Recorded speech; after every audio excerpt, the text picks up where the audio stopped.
Assalamualaikum warahmatullahi wabarakatuh. Salam sejahtera bagi kita semua.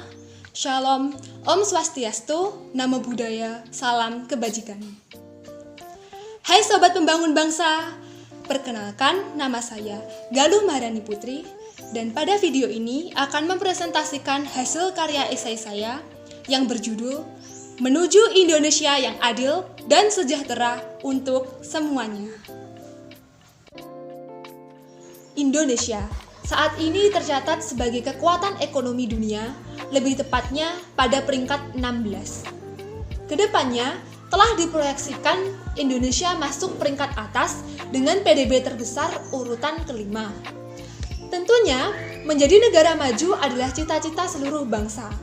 Cita-cita tersebut jelas dinyatakan dalam pembukaan Undang-Undang 1945, kemudian pada sila kelima dari Pancasila secara spesifik juga mengamanatkan Indonesia untuk mewujudkan keadilan sosial bagi seluruh rakyat Indonesia. Dan kita sering mengartikan kata keadilan dalam konteks hukum. Namun, sebenarnya juga berarti pemerataan pembangunan ekonomi dan seluruh hasilnya bagi setiap masyarakat. Sehingga dapat disimpulkan arti lain dari kata keadilan selain pada konteks hukum adalah untuk mewujudkan tujuan pembangunan, yaitu tumbuh bersama, sejahtera bersama. Untuk tumbuh dan sejahtera bersama, diperlukan cara pandang Indonesia sebagai satu kesatuan ekonomi, sosial politik, dan geografis dalam upaya transformasi pembangunan Indonesia yang pastinya perlu memperhatikan 4 kondisi yang ada, yaitu struktur penduduk, kekayaan alam, kondisi domestik, dan kondisi eksternal atau global. Penduduk adalah modal dalam suatu pembangunan nasional, dan kualitas suatu penduduk akan berguna untuk meningkatkan kesejahteraan. Sehingga diharapkan kelompok miskin naik menjadi kelas menengah tumbuh dan bergabung dengan kelompok kaya atau atas, serta kelompok kaya harus lebih banyak lagi jumlahnya.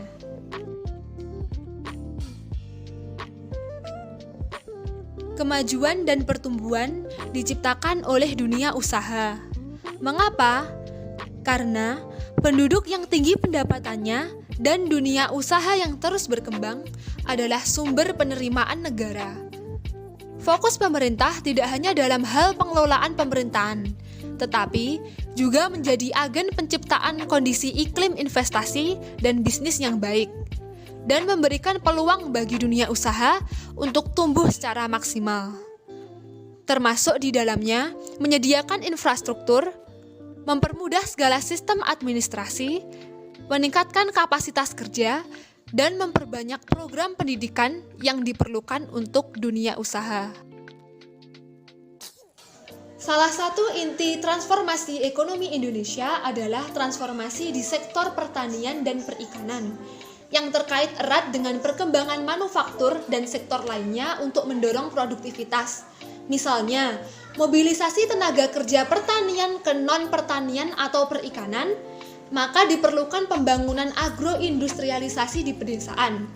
Lalu, peningkatan kesempatan kerja masyarakat pada sektor agroindustri maupun non-pertanian dengan melalui pelatihan ataupun pendidikan formal maupun non-formal, serta misalnya penciptaan wirausaha pedesaan ataupun pembangunan dengan konsep agropolitan yang memadukan pembangunan pertanian atau sektor basis pedesaan dengan sektor industri atau memperkenalkan fasilitas modern yang pastinya disesuaikan dengan lingkungan pedesaan.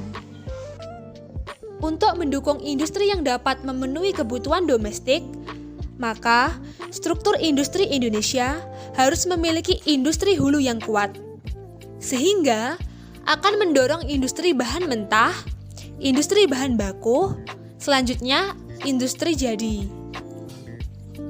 Dengan demikian, walaupun permintaan domestik meningkat, tetapi tidak harus disertai dengan impor yang meningkat juga.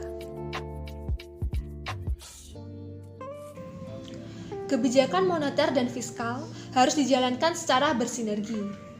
Menjaga pertumbuhan ekonomi dan pengendalian inflasi dilakukan bersama oleh otoritas fiskal dan moneter.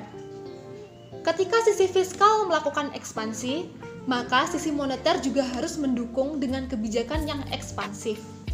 Misalkan sebaliknya, ketika dirasa perekonomian tumbuh terlalu cepat sehingga mendekati overheating, maka baik sisi fiskal maupun moneter harus mengeluarkan sinergi yang bisa memperlambat hal itu terjadi. Sehingga tujuan mewujudkan Indonesia yang maju, berkeadilan, dan sejahtera untuk semuanya cepat terwujud. Dengan salah satu ekonomi terbesar di dunia, digerakkan oleh investasi dan perdagangan, industri, maritim, pariwisata, dan jasa. Didukung oleh infrastruktur yang hebat, energi dan air yang melimpah, ketahanan pangan yang kuat, dan tetap berkomitmen terhadap lingkungan hidup untuk keberlangsungan pembangunan di masa yang akan datang.